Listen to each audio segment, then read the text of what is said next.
예, 전국경제인 총연합회 경총을 포함해서 17개 경제단체들이 한꺼번에 최저임금법 시행령 개정에 반대하고 나섰습니다. 근로자들의 유급 휴일을 근로시간에 포함을 시키면서 이 내용이 고용노동부의 최저임금법 개정안 시행령 내용인데요. 이것 때문에 상당히 좀 많은 재계단체가 반발하고 있기 때문에 이게 도대체 정확한 내용이 뭔지, 이게 포함이 되면, 시행령이 개정이 되면 도대체 무슨 문제가 생기는 건지 좀 자세히 좀 알아봐야 되겠습니다. 그래서 고려대 김성희 교수님 오늘 모셨습니다. 교수님 어서 오십시오. 예, 안녕하세요. 일단은 고용부가 바꾸려고 하는 이 최저임금법 시행령 개정안 내용을 조금 풀어주시죠. 예, 근로기준법에는 일주일에 하루 유급 휴일을 부여하게 돼 있습니다. 그걸 일주일에 한 번 부여하니까 주휴라고 하고요. 그래서 유급이기 때문에 주휴수당이라는 게 발생하는 거죠. 그래서 15시간 이상, 일주일에 15시간 이상 근무하고 개근한 사람에게 8시간분의 임금을 지급하는 게 주휴수당인데요. 이게 최저임금에 포함돼 있다라고 하는 해석을 행정 해석을 해왔고 이제까지 지급돼 왔는데 그것을 명확하지 않은 측면이 있어서 시행령에 담겠다라는 것이고요. 그래서 기준 시간은 이 유급 휴일까지 포함해서 일주일에 40시간에 8시간을 더한 것을 한 달로 환산하면 209시간에 최저임금 시급에 곱해서 월 임금을 고시를 합니다. 그래서 내년에 8,350원의 시급에 209시간을 곱하면 174만 5,150원이거든요. 그래서 170만 원 월급을 지급하는 경우에는 최저임금 위반이다라는 것인데 재계에서는 주휴수당을 제외하고 계산을 하면 174시간만 곱하면 되기 때문에 그럼 10,000원이네요? 거의? 거꾸로 계산하는 거죠. 월급 174만 원은 최저임금 위반이 아니다. 그렇죠. 아니다로 하기 위해서 그렇게 계산을 하는 것이죠. 제가 조금 시청자분들 이해를 도와드리기 위해서 조금 정리를 해보겠습니다. 그동안에도 주휴수당은 줘왔던 거죠. 그렇습니다. 근데 그때는 이렇게 법에 명시가 되어 있지 않았을 뿐이고.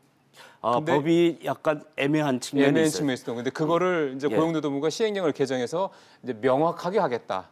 그게 이번에 최저임금법 시행령 개정안의 골자다.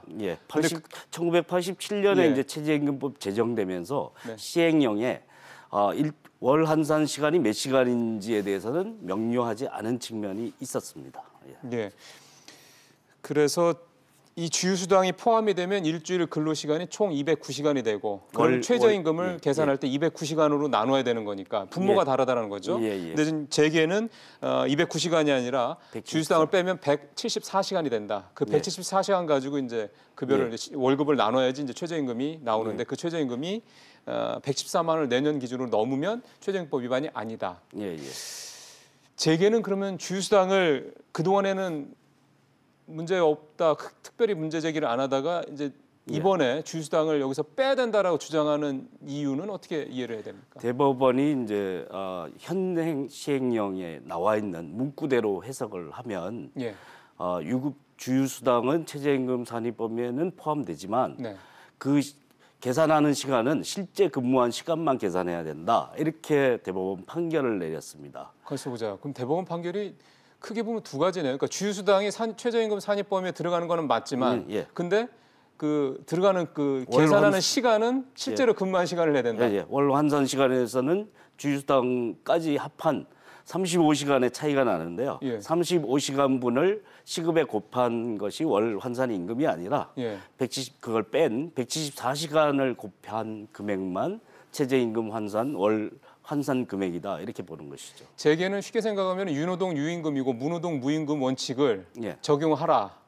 최저임금 적용할 때, 최저임금 산입 범위를 만들 때 그 얘기네요, 결국은. 주휴수당 제도가 사실 일본에 있었다가 일본법을 따라서 만들었다 보니까 우리가 있었는데 지금 하고 있는 나라는 많지는 않긴 합니다만 이제까지 지급했던 걸 빼게 되면 7분의 1, 14.3% 정도가 삭감이 되는 거죠. 그만큼 임금 부담이 기업들 입장에서는 주는 거고요. 줄 수 있는데 하루아침에 월급이 10% 넘게 떨어진다라는 거는 또 있을 수 없는 얘기이기 때문에 이런 행정 해석은 바로 잡고 주휴수당에 대한 논의는 별도로 따로 가져가야 되는 그런 사안이라고 볼 수 있겠죠.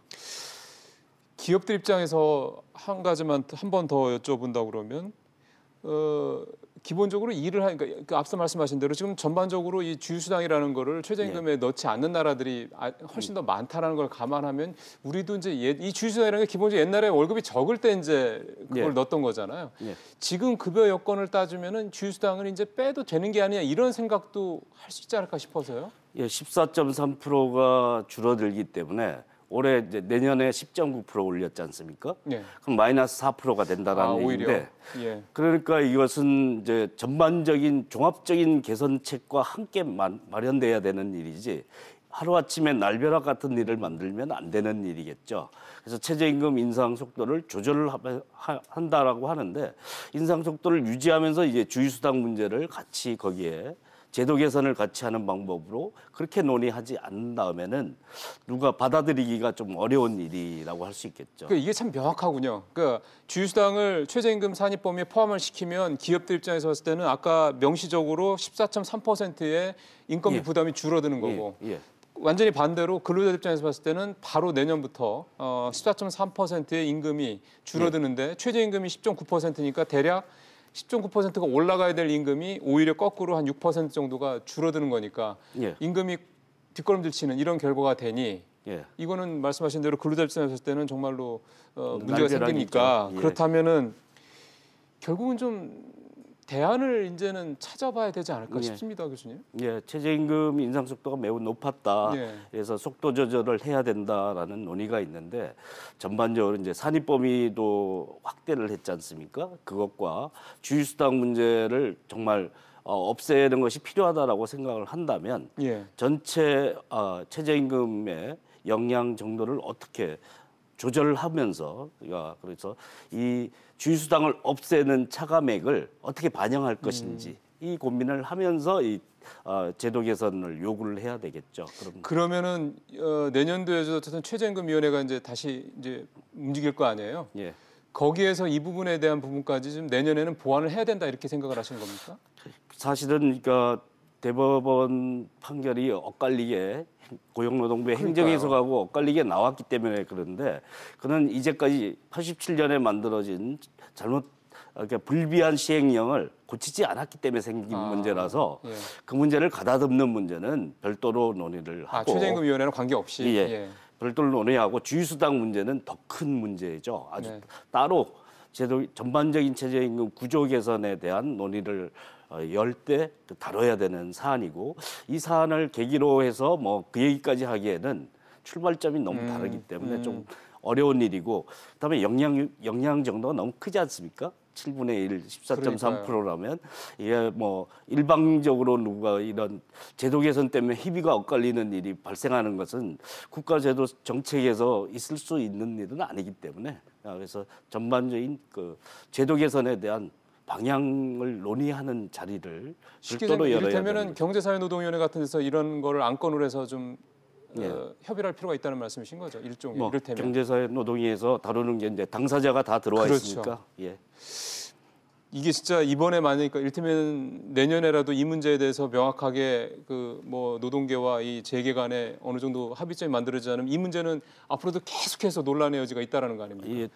하나 또 뭐 문제는 시급제를 적용받는 사람은 영향을 안 받습니다. 주휴수당은 그러니까 근로기준법 규정이니까 별도로 지급해야 되기 때문에 월급제로 받는 사람에게 이런 일이 그래서 시급제를 적용받았던 사람과 월급제를 적용받았던 사람이 다른 결과를 초래한다면 이거는 뭐 사실 그것도 맞지 않는 얘기지 않습니까? 그래서 종합적인 그 개선책을 마련하면서 주휴수당은 별도로 따로 논의하는 것이 맞다 이렇게 봅니다. 말씀 나온 김에 요거 하나만 더 여쭤보겠습니다. 사실 이 복잡한 문제의 또 하나의 근본적인 이유 중에 하나는 임금 체계가 너무 복잡하다는 거 아니겠습니까? 그렇습니다. 각종 수당들이 너무 많다라는 거고 최근에 현대모비스에서 뭐 신입사원 5천만 원이 넘는 연봉의 신입사원이 최저임금에 미달돼서 뭐 조정을 하라 이렇게 고용노동부가 얘기를 했다고 그러는데 사실 그것도 총액은 5,700만 원인가 된다고 그러지만 사실은 실제 최저임금 기본금은 최저임금에 안 되는 정도로 이렇게 굉장히 복잡하게 쪼개져 있다는 거 아닙니까? 그럼 차제히 이 임금 체계 복잡한 것도 좀 단순하게 만들어야 되는 거 아닌가 싶어서요. 공공 부문에서 뭐 그 논의가 있는데요. 기업들도 이제 예전에 임금 억제책을 피하는 수단으로 각종 수당을 신설해 왔는데 예. 그것을 정비할 때가 됐다 이렇게 생각이 들고요. 예. 임금이 높아도 최저임금에 해당하는 통상임금은 최저임금 1년 차의 경우에는 최저임금 시급보다 뭐 10% 많거나 이 정도로 설계돼 있거든요. 예. 그런 문제를 아주 전체적으로 재설계하는 그런 개편 방안을 마련할 그러니까요. 필요가 있다. 정부도 뭐 그런 모델을 제시하고 기업들도 또 적극적으로 예.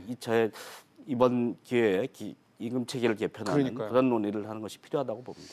이거 지금 안 하면은 안 될 것 같습니다. 예. 예. 알겠습니다. 교수님 오늘 말씀 잘 들었습니다. 고맙습니다.